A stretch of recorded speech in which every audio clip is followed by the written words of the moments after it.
عقائد کے بعد تہذیب اسلامی پر حملہ ہے، سیاسی اسلام کے سیاسی کلچر پر حملہ ہے، اور آپ جو کہیں گے ہر طرح سے ہمہ جہت حملہ ہے۔ اب بھی ضرورت تھی کہ پھر مجدد بھی ایسا آئے کہ جس کی فکر اور کام کے دائرہ کار میں ہمہ گیریت ہو، جو ملٹی ڈائمینشنل ہو، جو ایک ڈائمینشن والا نہ ہو۔ آپ کے سوال کو یہاں جوڑ دیا میں نے آ کے یہ کہتے ہوئے، آپ جتنی بھی جماعتیں اٹھا لیں پاکستان کی اور پاکستان سے باہر کی، وہ ایک یا میکسیمم 2 ڈائمینشن پر کام کریں گی یا 3 پہ کر رہی ہوں۔ نام نہیں لینا چاہتا، اس وجہ سے میں دل سے عزت کرتا ہوں، یہ قبلہ حضور کی تربیت ہے۔ میں جس شخص نے جتنا نیکی کا کام کیا اور جس نہج پہ کیا اور جتنے پہلو پہ کیا، ان سب کا قبول ہے، کبھی بھی توفیق کے بغیر کام نہیں کر سکتے، ان سب کا قبول ہے، یہ بات پکی ہے۔ مگر آپ ہر تنظیم کو، جماعت کو، تحریک کو دیکھ لیں، کسی کے کام کا دائرہ کار 1 یا 2 جہاد سے، کوئی فقط صرف تبلیغی سرگرمیوں کو فوکس کرتے ہیں، کچھ احباب ایسے ہیں جو تبلیغی کے ساتھ ساتھ علمی سرگرمیوں کو فوکس کرتے ہیں، کچھ ایسے ہیں جو صرف ویلفیئر کو فوکس کر رہے ہیں، کچھ ایسے ہیں جو پولیٹیکل اسلام کی جو اپروچ ہے اس کو فالو کر رہے ہیں اور باقی چیزوں کو نہیں کر رہے۔ جہاں آپ حضور سیدی شیخ الاسلام کو دیکھتے ہیں تو آپ نے عقائد کا تحفظ کیا، عقیدہ توحید پر بات آئی، آپ نے اس پر ساری زندگی کام کیا، عقیدہ رسالت پر بات آئی تو اس پر کام کیا، پھر تصوف پر بات آئی اس پر کام کیا، اسی طرح سیاست پر بات آئی اس پر کام کیا، ویلفیئر پر بات آئی اس پر کام کیا۔ بطور مصنف حضور سیدی شیخ الاسلام دنیا کے سب سے بڑے آتھر ہیں، بطور اوریٹر یعنی گفتگو اور خطابات میں حضور سیدی شیخ الاسلام کے دنیا میں سب سے زیادہ ریکارڈڈ خطاب حضور شیخ الاسلام، 7500 ریکارڈڈ لیکچر آپ کے موجود ہیں۔ رات میں بتا رہا تھا کہ آج سے اگر کوئی شروع کرے کہ ڈاکٹر طاہر القادری کا میں ہر روز 1 گھنٹہ خطاب سنوں گا، تو جتنے اب تک ریکارڈ ہو چکے ہیں قبلہ حضور کے لیکچر، اس کو 41 سال چاہیے سننے کے لیے۔ اللہ، ٹھیک ہے۔ اسی طرح پھر جماعتیں ہیں، کسی کا ورک کسی خطے میں ہے، کسی خطے میں ہے۔ تحریک منہاج القرآن پر اللہ کا کرم ہے، جہاں جہاں سورج کی روشنی جاتی ہے وہاں وہاں تحریک کا نیٹ ورک موجود ہے۔ 100 سے زائد ممالک میں نیٹ ورک ہے، الحمدللہ تعالیٰ تنظیمی نیٹ ورک ہے، یعنی تنظیمات ہیں۔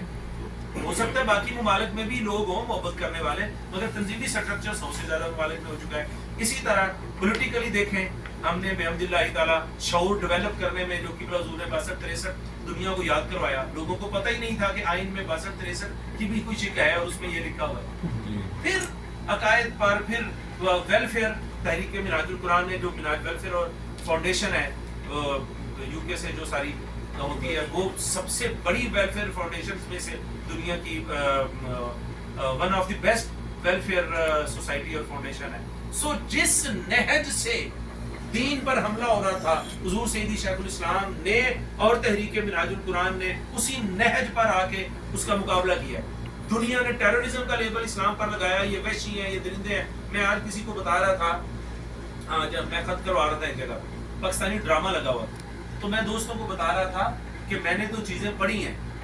اور یہ پڑھا ہم نے قبلہ حضور کے دیے ہوئے شعور سے، ان کی آنکھ سے ہم نے دیکھنے کی کوشش کی۔ آنکھ قبلہ حضور کی ہے، دیکھنے کی ہم نے کوشش کی، وہ یہ ہے، آپ طارق اسماعیل ساگر کی کتاب پڑھیں، را ریسرچ اینڈ انالیسنگ ونگ پڑھیے، اب تو اسماعیل صاحب بہت ہو گئے تو وہ پڑھیں، اور بھی کچھ کتابیں پڑھیں۔ وہ بتاتے ہیں کہ 20 سال موساد نے، اسرائیلی ایجنسی ہے جو، اس نے بالی ووڈ پہ انویسٹ کیا ہے، انڈین فلم انڈسٹری پہ، اور ہر فلم جو بنی ہے اس میں جو ویلن ہوتا ہے وہ مسلمان ہی ہوتا ہے اور داڑھی والا ہوتا ہے، لڑکیاں بھی اس نے اٹھانی ہیں، منشیات کا دھندا بھی اس نے کرنا ہے، اور دیگر جو یعنی ویلن کا کردار ہوتا ہے، یعنی دنیا کا ذہن بنایا ہے 20 سال تک۔ آپ اندازہ کریں کہ یہ مسلمان ایسے ہوتے ہیں، تو ہمیں کیا لگتا ہے کہ بھائی ایویں بن گئی نو، یہ میڈیا وار ہے۔ میں نے 25 سال پہلے اندرا گاندھی یا کس کا، اس کا سونیا گاندھی کا بیان شاید پڑھا تھا، میں حفظ کرتا تھا، سونیا کا تھا، اس نے کہا ہمیں ان سے جنگ کرنے کی ضرورت ہی نہیں، ہم ان کے گھر میں ایک گھر میں گھس گئے ہیں۔ اب جنگ تو کلچر کی ہے، جنگ کلچر کی، تو وہ تو آپ دیکھیں پھر اسی طرح پاکستانی جو ڈرامے بنتے ہیں، آپ کو پتہ ہے ڈرامہ گیا پاکستان میں، ٹرکش ڈرامہ تھا عشق مملوک، اس میں دکھایا گیا کہ بیوی فوت ہو جاتی ہے بندے کی، کوئی چھوٹی عمر کی بچی سے شادی کر لیتا ہے، اور اس کا جو اپنا سگا بیٹا ہوتا ہے پھر وہ اس کی بیوی کے ساتھ سیٹ ہو جاتا ہے، اور اس کو نارمل چیزیں پھر دکھائی گئی. پھر اسی طرح اور قبلہ حضور کے اگر آپ کو کتابات یاد ہوں تو کسی دور میں قبلہ نے فرمایا تھا میری بات لکھ لو، بالکل ایسا. پہلے ڈرامے بنیں گے،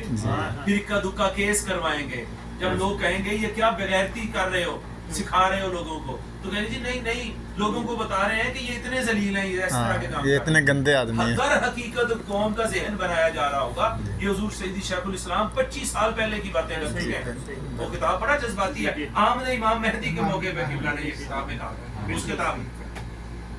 تو یہ جتنے بھی، اب میرا تعلق بہت سارا ہے میڈیا سے، میں چینلز پہ جاتا ہوں، میں باہر رہتا ہوں، میں ان کا کام دیکھتا ہوں، میں ان کے معاملات دیکھتا ہوں، ان کی ورکنگ دیکھتا ہوں. وہ جو بھی لوگ ہوتے ہیں ہم ان کے ساتھ اٹھتے بیٹھتے ہیں تو ہمیں